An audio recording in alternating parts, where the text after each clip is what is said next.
Hi, and welcome to Scott Schilling Speaks. I'm your host, Scott Schilling.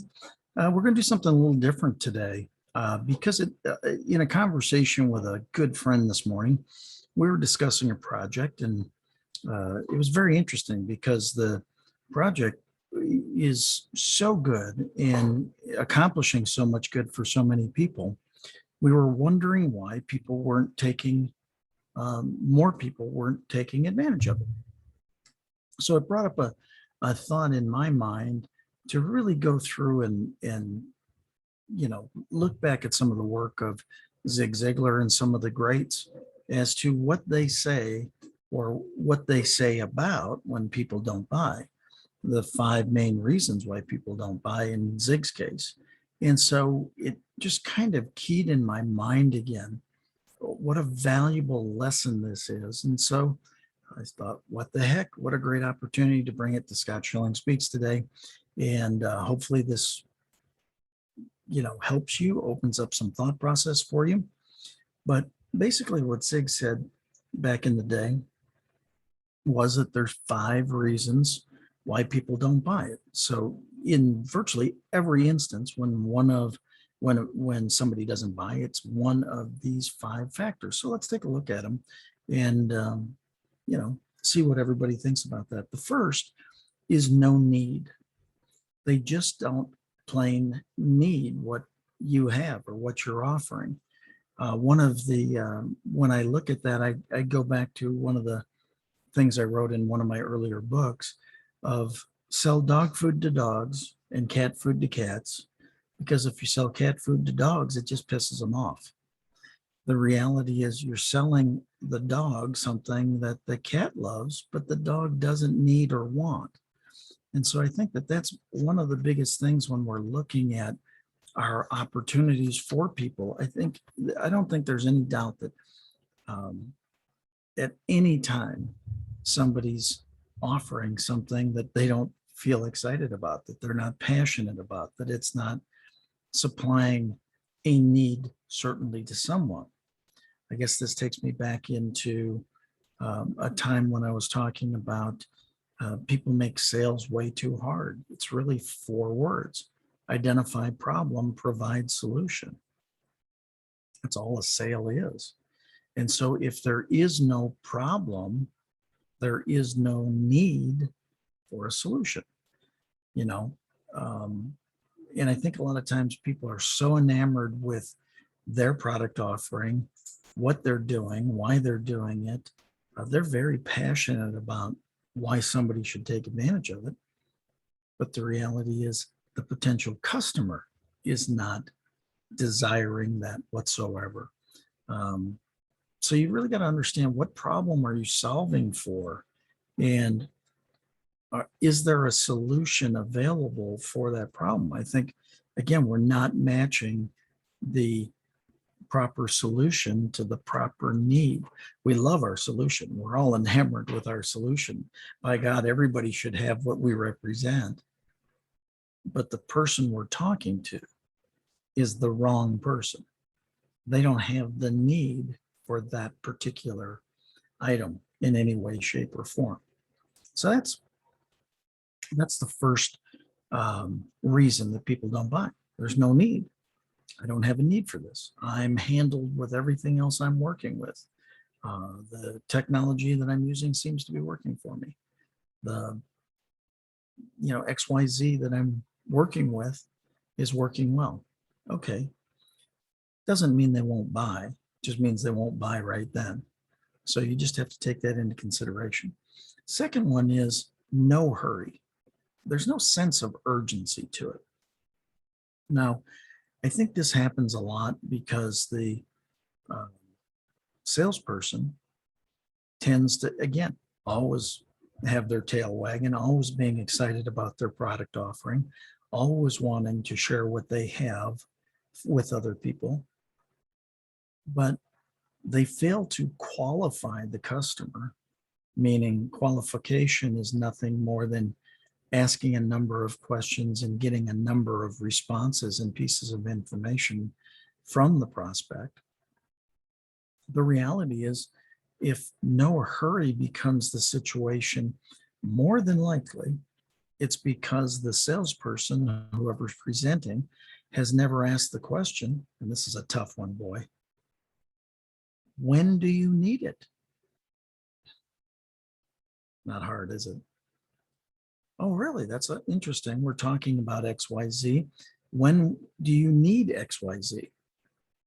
See, I've always found if I ask the question, when do you need it? They'll tell me. And well, we're just looking around. It's going to be a month or two. Okay, that's a potential answer. Well, I can read that to be, okay, I'll not spend my time with you then. Or is there any possibility that your time frame will compress? Is there any possibility that you'll actually need it sooner than that? Now, many times people say, we're just looking around, is really a dodge or a stall. And so, or let me think about it. That's great. I want you to think about it. What is it that you need to think about? Now, that's a question I literally ask people if they say, I need to think about it. Say, oh, that's awesome. What is it you need to think about? Because sometimes, and many times, it's a stall. And if I ask, what is it you need to think about? If they really need to think about something, I can now provide them another piece of information, excuse me, that allows me to provide them the answer they're looking for. Sometimes I think I need to think about it stall or objection is really that I need more information. I'm not sure what to ask for. You haven't delivered it to me as a salesperson yet, so there's no hurry. We can just put this off. Again, today's activity does not determine today's volume. Today's volume was determined by what happened 30, 60, 90 days ago. Today's activity determines what happens 30, 60, 90 days from now. So if somebody says no hurry, and it truly is no hurry, that's okay. Why do I say that's okay? Because of the quote I just gave you. The fact is, we need to do business today, tomorrow, next week, next month, next year. We're in a 24/7, 365 forever business called delivering results. We need to deliver results whenever that time is right. If today is truly no hurry, okay, we're not going to finalize that sale today, but now we need to have a follow-up system so we can finalize that sale at the appropriate time. Remember, people take action when they're ready, not when you're ready as the salesperson. So the no hurry objection or the no hurry reason is potentially a reason. But now let's get them scheduled to make that purchase down the road. Okay. Third reason, no desire. People buy what they desire. They buy what they want, not necessarily what they need.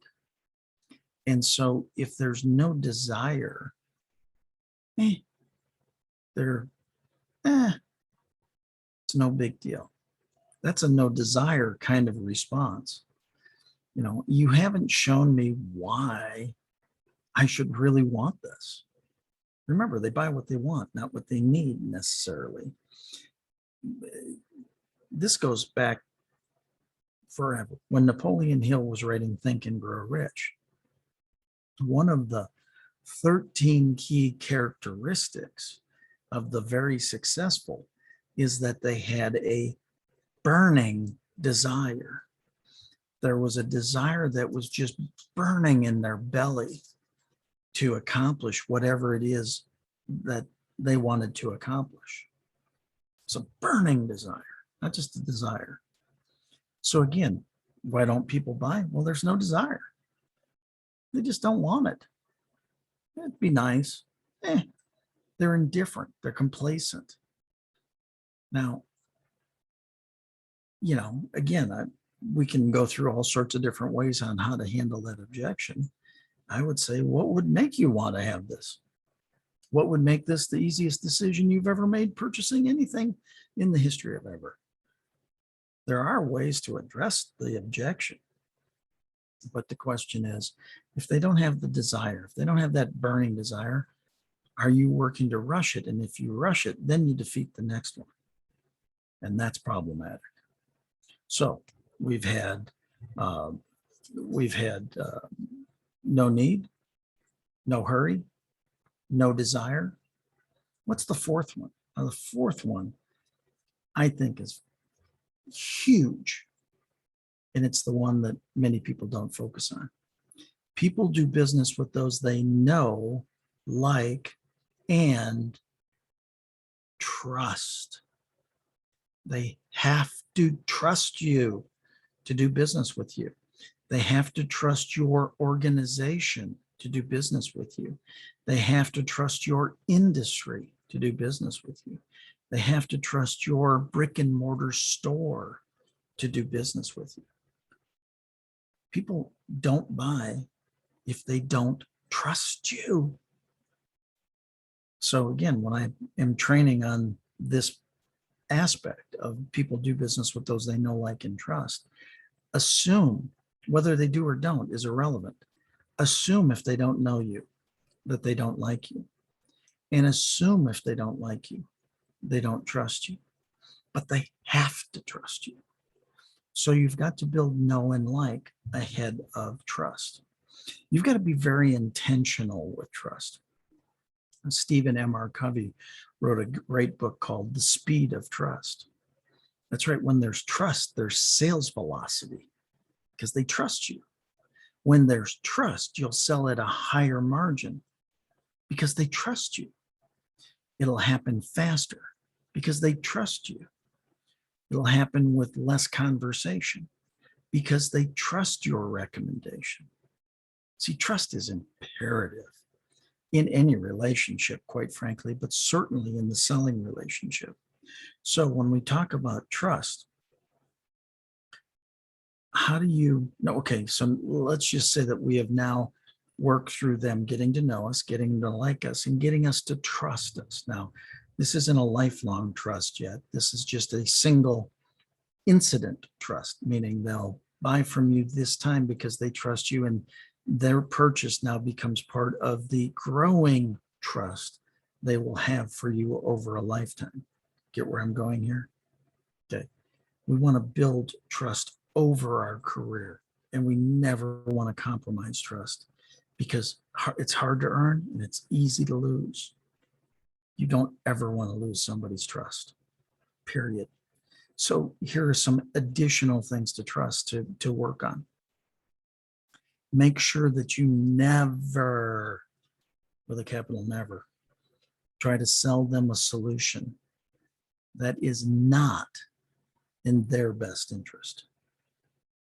Don't sell the piece that you as the salesperson make extra money on until Tuesday, that they have a spiff on the floor or a double commission or a closeout that you're going to benefit far more than the customer will. Why do I say this? Is it not obvious? When you sell something that's not in the customer's best interest, but it serves you more, it breaks trust. If they really understand, it seems like you're pushing this product really hard, doesn't seem to fit us very well, but for whatever reason, you're pushing it hard. If that ever comes up, you're going to destroy the trust. Now, you still may be able to make that one sale, but my God, is it worth it? You're going to lose a potential customer for life if you do that. Again, it's about intentionality. What else? Never misrepresent the features, advantages, and benefits of the products, services, and goods that you represent. Never misrepresent. Because if a customer or potential customer can find one misrepresentation, unfortunately, that lack of trust now spreads over every representation you've made to them. I had a client one time that used to do this consistently. And I said, dude, you just can't do this. You are compromising every word you say after the misrepresentation. If you misrepresent one thing and people can catch you in that misrepresentation, they will then say in their own mind, in their gut, you are now misrepresenting more things, which then breaks trust. And if they have to trust to buy from you, means it breaks your sale. Well, what was the example? It was really simple. They used to set the room with 300 chairs in it, and you could count the rows. It was 15 rows of 10 on each side of the aisle. So 15 times 20, right? 300. Math is math. It's pretty easy. Well, the room used to fill up. So all 300 chairs were taken, or maybe 296 or 304. Maybe there was 4 people standing. But this person used to go to the front of the room and say, it's amazing to have another overflow crowd of over 500. Now, you might not think that that's a big deal. But if you can count 15 rows of 20, 10 on each side, and say, wait a second, 10 times 15 is a 150, and 10 times 15 is another 150, 150 and 150 equals 300. I see 4 open seats, that's 296. The person just said there's over 500 rooms, standing room only. They just told a mistruth. If they're going to do that once, what are they going to do about the rest of the presentation? Now, you may be sitting there going, oh, Scott, that doesn't happen. Happens all the time. Don't do it. Don't fall into that trap. The next one that breaks trust is don't promise delivery on a day you know you can't deliver. Don't make promises you can't fulfill, because it breaks trust. It's just that simple. If you know you don't have the product to physically deliver to them until a week from Tuesday, don't tell them it'll be this coming Wednesday. It's not true. You knew it wasn't true, but I'm just trying to save the sale. You'll save one sale and lose a lifetime of sales. Are you kidding? It's crazy. Don't do that. Just don't do it. If you do have to bring up competition or somebody else's product or somebody else's solution, be respectful to the competition. Be respectful to them. Don't get into all the things they don't do. Or if you want to make that kind of comparison, make it in all the things that you do that you don't believe they do.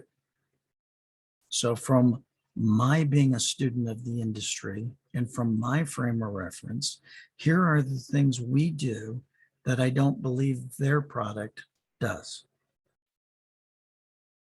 You're talking about the differences. That's good. You're differentiating your product. That's good. And you're doing it with respect.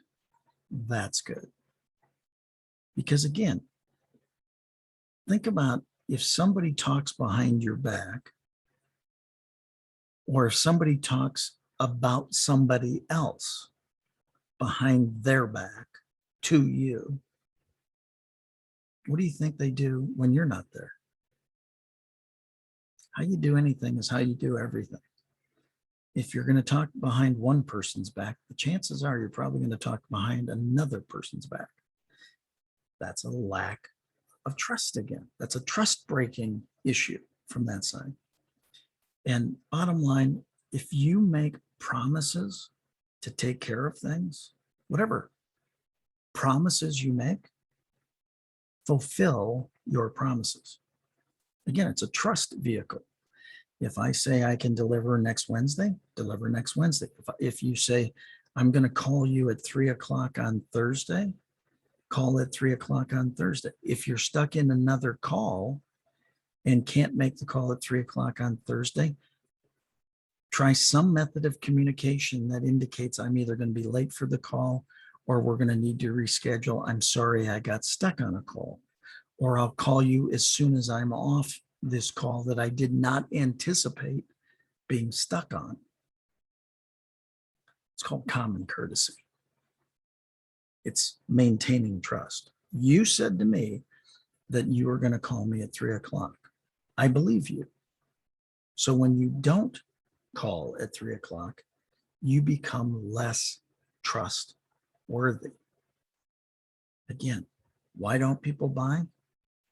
There's a lack of trust. What can cause it?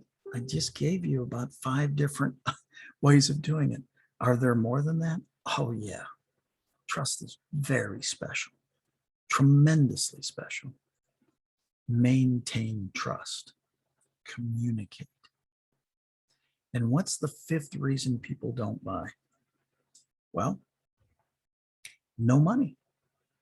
They don't have the value exchange that you're looking for. Now, when people say, I don't have the money, one of the things that we found out back when I was in the daily, weekly seminar business, and we were doing multiple seminars a day, is I don't have the money means about 9 different things. Let that settle in. I don't have the money means 9 different things. Now, one of them that it means is I'm not convinced of the value of the product that you're working to sell me here. So therefore, there's not an equal value exchange of money with your product. So therefore, I don't have the money. In other words, they're not convinced that the value you're going to offer them is of equal value. So therefore, they don't have the money. But what else is, or what else does, I don't have the money? What could that possibly mean? Like I said, multiple things. I don't have the money with me today, physically, cash. I don't have it in my checkbook. Can't write a check. I don't have it in my savings account. I don't have it at all. I don't anticipate getting it in the time frame we'll need to finalize this transaction.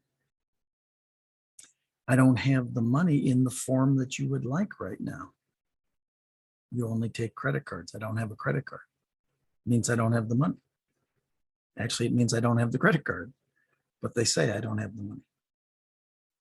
Do you understand all the different things that I don't have the money could possibly mean? And quite frankly, this is where, especially when I'm training organizations, we spend a lot of time on getting to understand what these things could mean. Most of the time, it's you haven't explained it well enough that you haven't convinced me of the value you have. That's what it means most of the time, but not all of the time. Learned a very valuable piece of information one day when the product that we were presenting was $3,995. And a gentleman came back to the back table, so where we would register people, where we would do the financial transactions and everything. And he said to our team, man, I really love the education that you're offering, and I love everything about the program, but I don't have the money.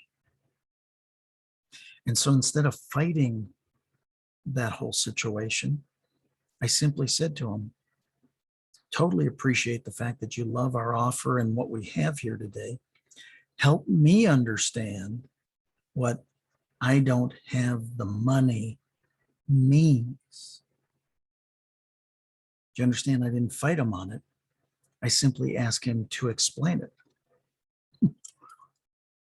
Funniest answer you'll ever receive. He said the product is $39.95 and I only have 39 $100 bills in my pocket. I'm $95 short. To him, that was, I don't have the money. Well, he didn't have $39.95. So actually, for him, it was correct. He didn't have the money. So I said, oh, thanks for helping me understand that. Do you have a credit card with you that we could put the extra $95 on? And he said, you would do that for me? And we said, of course we would. He said, awesome. Here's the 39 $100 bills. Go ahead and count it out. And here's the credit card for the remaining $95. Thank you for serving me that way. So do you understand when somebody says, I don't have the money, it doesn't necessarily mean they don't have the money. They may not have it in that form, in that way, the way you want to do it. Now, those are the 5 reasons that most people won't buy. Again, go through them very quickly. From no need, no hurry, no desire, no trust, very important, and no money. Now, I train on these things all the time. If I can ever be of service to you, I love to coach. I love to train. I train entire organizations. So please feel free to reach out.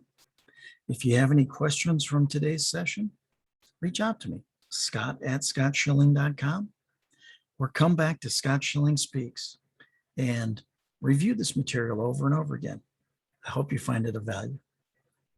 So this is Scott Schilling signing off, saying, join us on Scott Schilling Speaks tomorrow, exact same time, exact same place. God bless. See you soon.